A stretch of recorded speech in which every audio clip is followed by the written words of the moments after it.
В Удмуртии проходит краеведческий квест «Даур», цель которого – путешествие по 100 популярным достопримечательностям региона.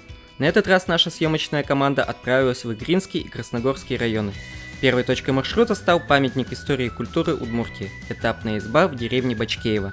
Здесь останавливались арестанты 19 века, следуя по Сибирскому тракту. Здание «Этапный пункт» было построено в 1837 году местными рекрутами.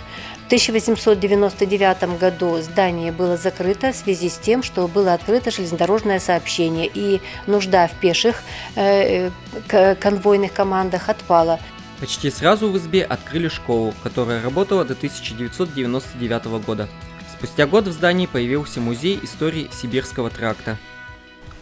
Именно на таких тюремных нарах спали и в таком внешнем виде находились арестанты, которых в 19 веке ссылали в Сибирь. Мне не слишком удобно. Далее мы отправились в Красногорский район. Природная достопримечательность – следующая точка экспедиции. На территории государственного природного заказника Кокманский растут редкие растения. Многие из них занесены в Красную книгу Удмуртии, а некоторые и вовсе в Красную книгу России.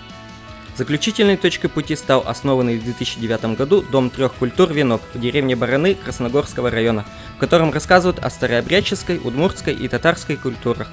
Участвуйте в квесте «Даур» и посещайте самые популярные места Удмуртии.